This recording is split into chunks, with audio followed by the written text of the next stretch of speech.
Bien, volvemos a nuestro país con un tema tremendamente relevante. La directora nacional del Sename, Solange Huerta, señaló que se mantienen 890 sumarios internos pendientes en ese servicio. Aunque algunos podrían cerrarse antes de que finalice el actual gobierno, otros tendrán que ser resueltos durante el mandato de Sebastián Piñera.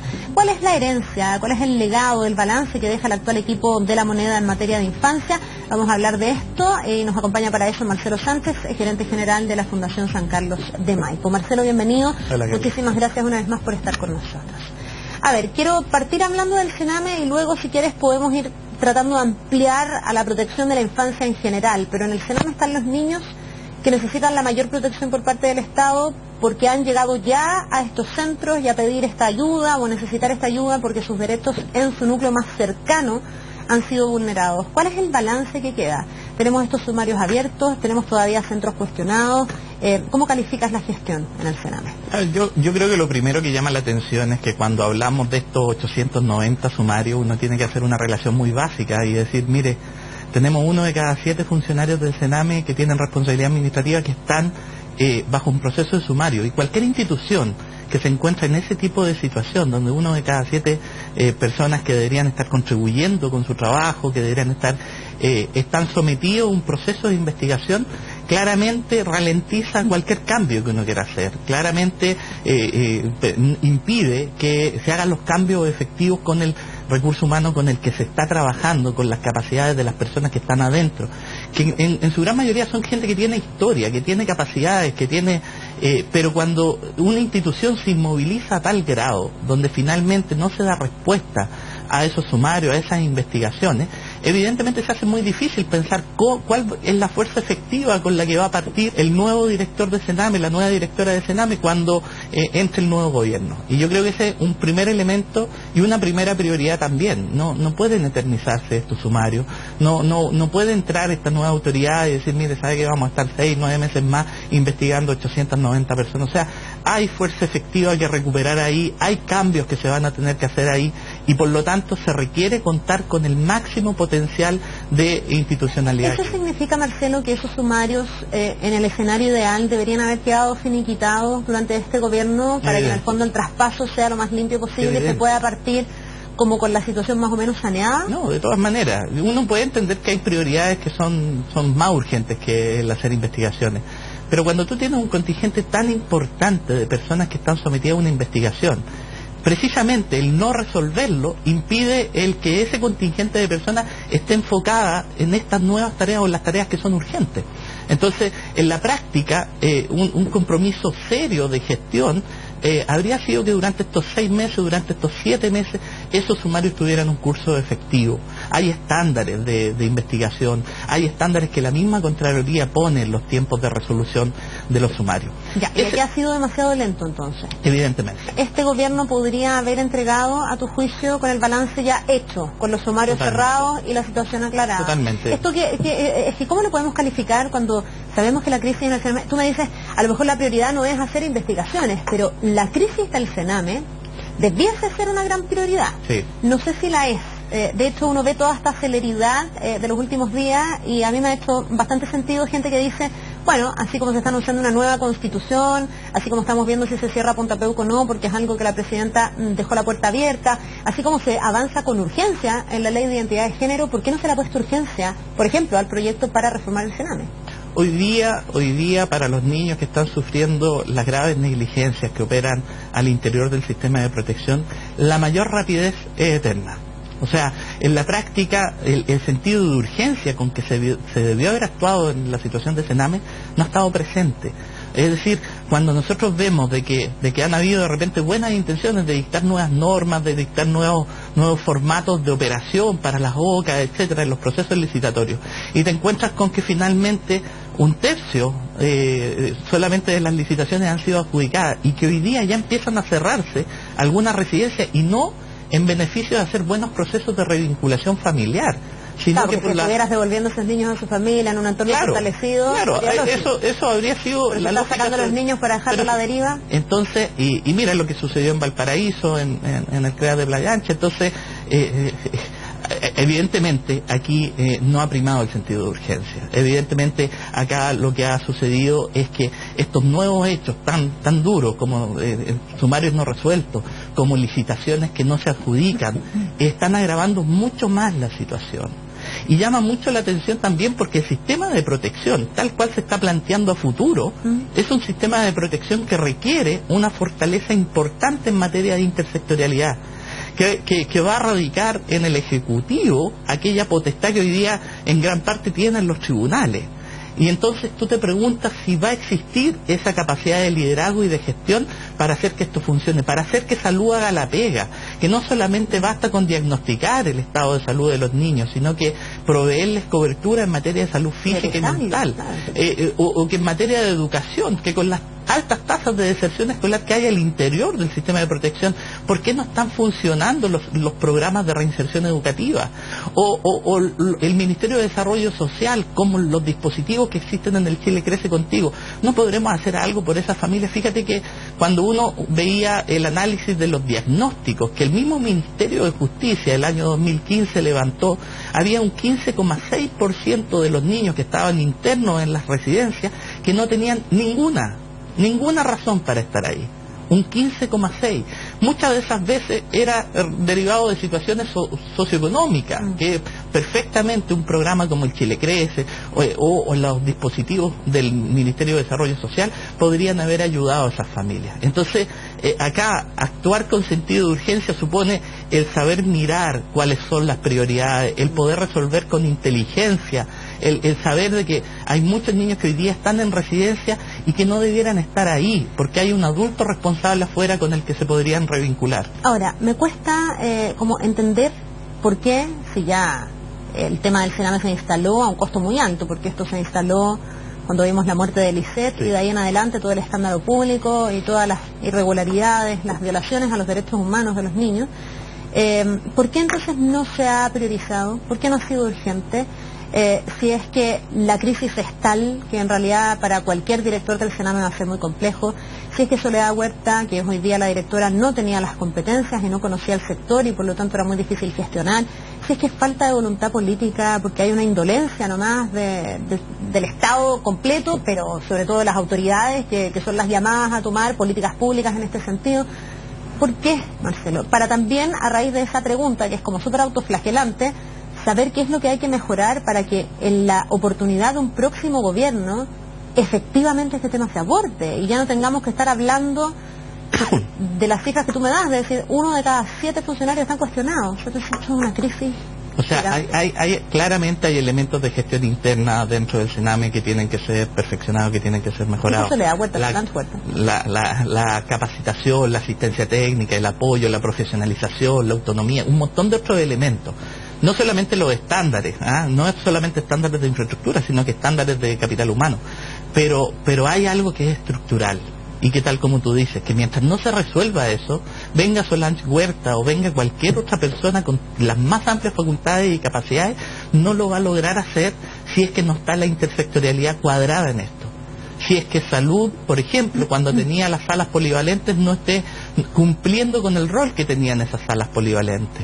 O si es que educación no perfecciona, no transmite el problema de la reinserción educativa solamente al Sename, sino que es toda la red de educación que se dispone y que apoya ese proceso. Entonces, la mirada tiene que ser mucho más lógica desde la intersectorialidad, cómo fortalecemos los mecanismos que hacen que esa intersectorialidad actúe. Entiendo todo el desafío y la crisis que tú nos aterrizas, digamos, a cifras así como bien concretas, pero me pregunto, para tratar de mirar el vaso medio lleno, para quedarme con algo de esperanza y la gente que nos ve también, si algo ha mejorado en el Sename desde que muere Lisset, desde que se instala, desde que la Fiscalía empieza a investigar las muertes dentro del Sename y conocemos cifras realmente horrorosas, ¿algo ha mejorado?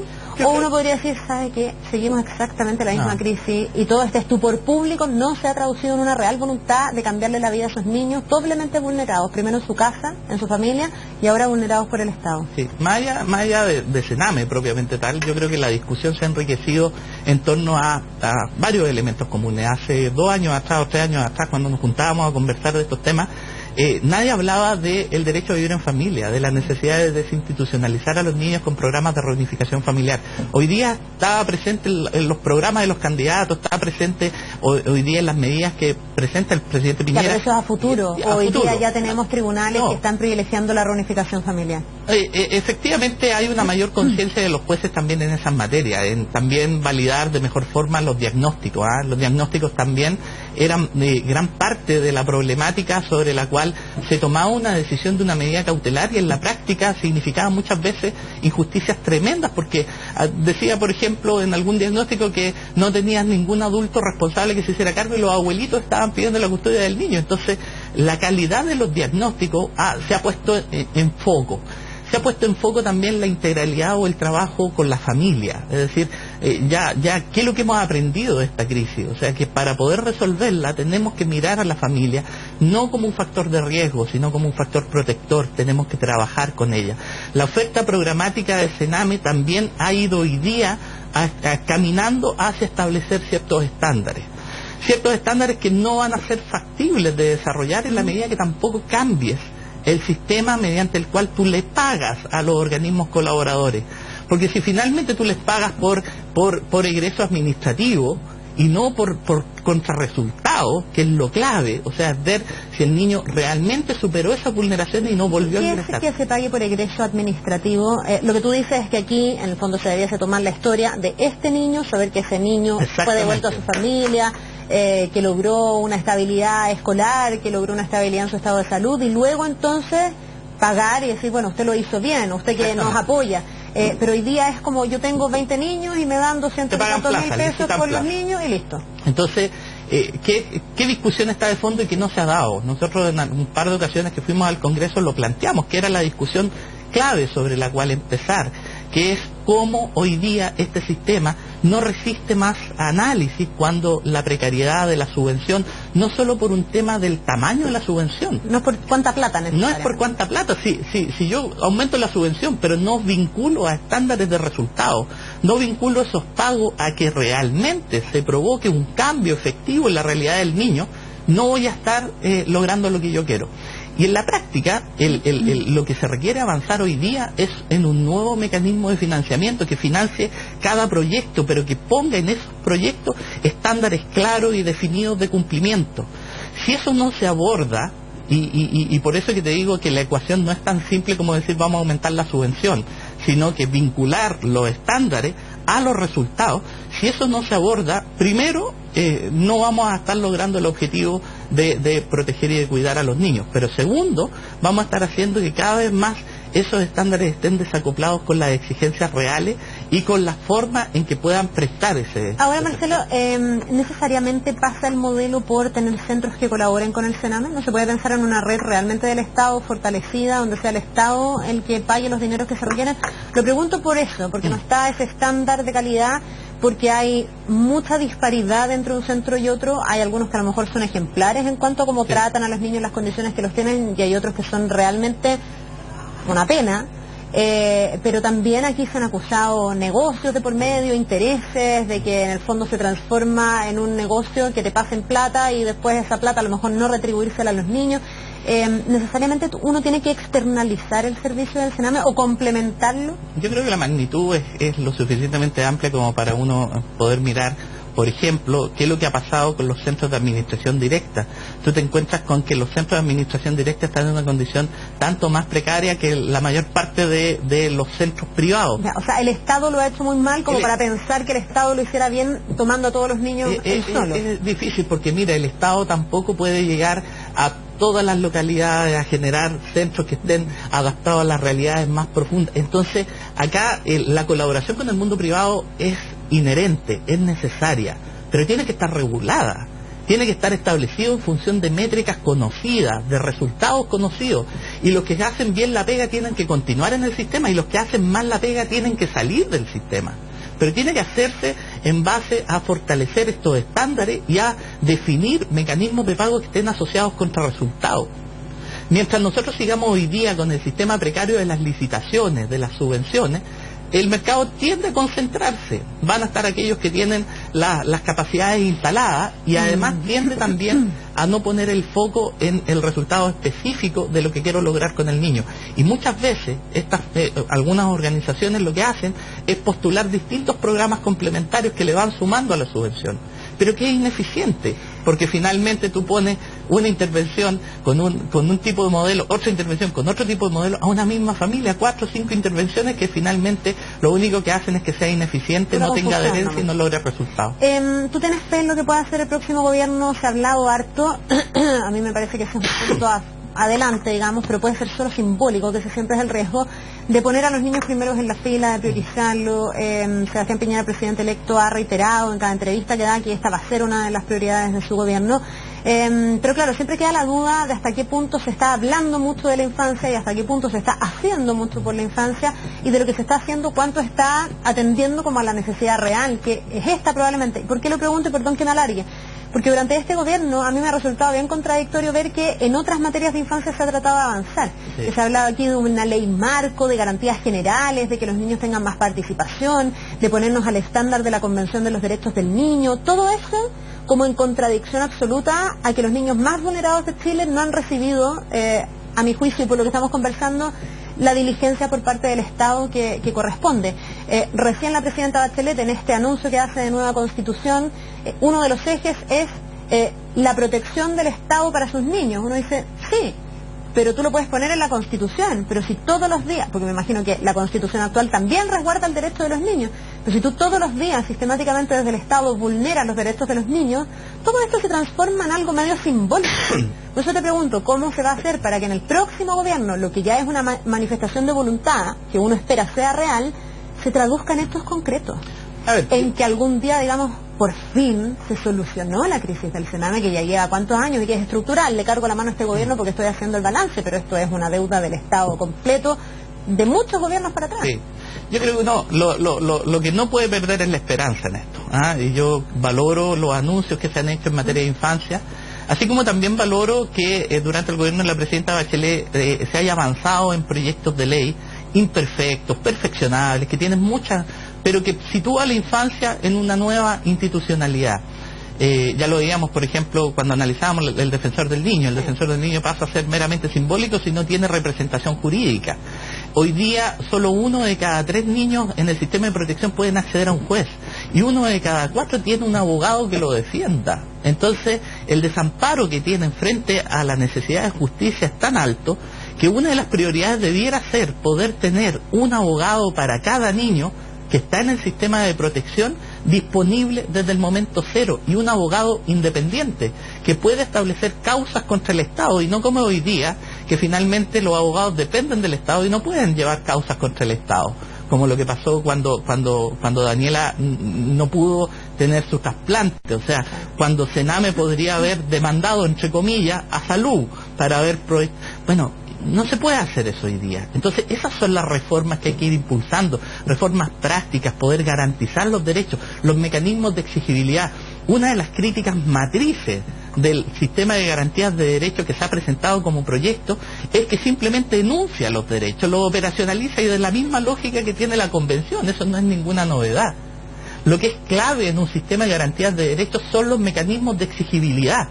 Cómo yo le hago exigible al Estado que cumpla con esos derechos. Y de eso carece el proyecto. Si no, tú puedes quedar aquí como con una manifestación pública y un simbolismo y un supuesto nuevo estatus de la infancia, pero donde tú cumples con poner el tema, donde a ojos a lo mejor de organismos internacionales estás haciendo cosas, pero no cosas que se puedan ejecutar, que se puedan implementar, que queden robustas. Ahí puede haber una trampa. Por eso te pregunto yo cómo se aterriza esto, y me parece que así, como tú dices, estándar de exigibilidad, por ejemplo, es una de las maneras. Yo no sé si lo que ha planteado ya el presidente Sebastián Piñera, que también lo planteó Michelle Bachelet durante este gobierno después de la crisis del Sename, esto de dividir el servicio en dos, es realmente la gran solución, que todos han planteado como la gran solución para el Sename. ¿A ti te queda la tranquilidad de que con eso el Sename va a superar y que vamos a tener niños con sus derechos restablecidos, ojalá en una dimensión que yo creo que se queda muy fuera de la discusión, que es la dimensión del cariño, del afecto? Porque cuando tú estás institucionalizado, eso pasa muy poco, y esos niños tienen derecho al afecto, al apego, a la necesidad de cariño, de protección en la infancia, porque eso determina su futuro. A mí, No sé si llegamos a ese nivel de me hace profundidad. ruido el pensar que solamente la división del Sename puede tener el efecto que se espera que tenga. Particularmente también porque nosotros somos una fundación que trabaja en la realidad de familias vulnerables en la calle. Tú no logras distinguir un niño que está en una situación de vulnerabilidad del niño que está metido en el inicio de trayectorias delictivas. Viven y comparten la misma realidad de exclusión social. Entonces, si este servicio especializado, por ejemplo, va a depender de justicia va a poder articularse con desarrollo social para proveer y garantizar todos aquellos derechos que debiera haber sido garantizados. Marcelo, te escucho inmediatamente me salta como a la cabeza una amenaza o un riesgo de eso, que es que en el fondo tú al niño infractor de la ley lo puedes terminar mirando como un delincuente. Totalmente. Y en esta lógica siempre de las agendas cortas antidelincuencia y de pensar que la delincuencia se soluciona más rápido de lo que realmente se soluciona, podrías estar olvidándote de que ese niño también es una víctima. De que ese niño ha llegado a delinquir por alguna razón y que el Estado, porque eso pasa, ustedes han hecho estudios donde ven que la población penal más de un 50% han pasado por el Sename. Y lejos de rehabilitarse lo que han hecho es profundizar el aprendizaje delictual. Me pregunto si no hay un riesgo de una mirada punitiva. Bueno, es decir, bueno, a estos niños los vamos a tratar como simples delincuentes. Por eso que nuestro planteamiento es decir, mira, ¿sabes qué? Esto no se logra solamente con la separación. Si finalmente, efectivamente, puede quedar radicado en el sistema de justicia, puede quedar radicado en el Ministerio de Justicia, pero ¿cómo voy a proveer y cómo voy a garantizar aquellos derechos fundamentales que también les voy a estar garantizando a los chicos que están en el sistema de protección? El Estado ha sido ineficiente para poder proveer esa intersectorialidad desde la operación en un ministerio. Imagínate ahora en 2 ministerios. Entonces, si no tenemos una protección administrativa especializada, ejecutiva, fuerte, probablemente vamos a tener estos problemas y peores problemas. Ya, trata de dejarnos a todos tranquilos. El futuro ministro de Justicia, Hernán Larraín, alguien del gobierno que viene, se ha juntado con ustedes, con organizaciones que trabajen en esta materia, para en el fondo ir delineando, pero aterrizadamente, con lo que ustedes conocen, porque es muy distinto teorizar que estar con los niños que están en esta problemática, que ir a ver los centros del Sename. O sea, ustedes son los que conocen finalmente lo que está ocurriendo con estos niños, cómo opera el sistema al dedillo. ¿Se han reunido con las nuevas autoridades? Con el ministro no, pero sí hemos tenido un trabajo intenso, tanto con Carol Baum en algún minuto, con gente de la mesa de infancia que tiene la fundación, que haya estado trabajando con gente del equipo programático también del presidente Piñera. Yo creo que ellos entienden básicamente este diagnóstico y han adherido a principios fundamentales como el derecho a vivir en familia, como la necesidad de tener representación jurídica autónoma e independiente, como preocuparse de mover los estándares y de analizar la forma en poder establecer un nuevo mecanismo de financiamiento. Yo creo que esas nociones básicas están, pero hay que implementarlas y se requiere un tremendo liderazgo. Nosotros esperamos que el director que llegue al Sename sea una persona preparada. O sea, hoy día el sentido de urgencia que hay, ya no hay holgura. Nadie puede llegar a aprender. O sea, no puede llegar a aprender, no puede empezar a interiorizarse qué es lo que es una OPD o cuáles son los programas. No, tiene que llegar a actuar desde el momento cero. Ya debería estar actuando, porque la crisis es profunda. Y esperamos que el presidente Piñera logre poner ahí en el Sename a un director que tenga las capacidades técnicas y la fortaleza política. Porque claramente el liderazgo político en esto es fundamental para hacer funcionar la intersectorialidad. Si eso no está, Sename no puede seguir funcionando. Sename es un sistema psicosocial que depende del intersector. Entonces requiere una persona que tenga las capacidades y el liderazgo para hacer funcionar a todos los ministerios en torno a este objetivo común que es el sistema de protección. Bien, pues es un tremendo desafío. Esperemos que se atienda y que algún día vengas a este canal a hablar en el fondo de los avances que hemos tenido en esta materia. Ojalá algún día podamos informar de un Sename o como se llame, que protege a los niños, que los reincorpora a sus familias, que ayuda a la familia en general, finalmente pensando en una agenda larga antidelincuencia, que a mucha gente es lo que más le afecta como primera prioridad, pero también pensando en una sociedad más sana, con niños más felices, más protegidos, mejores adultos el día de mañana. Gracias, Marcelo. Muchas gracias. Que te vaya muy bien. Igualmente. Que tengas un buen día. Vamos a ir a una pausa y ya estamos de regreso con vosotros.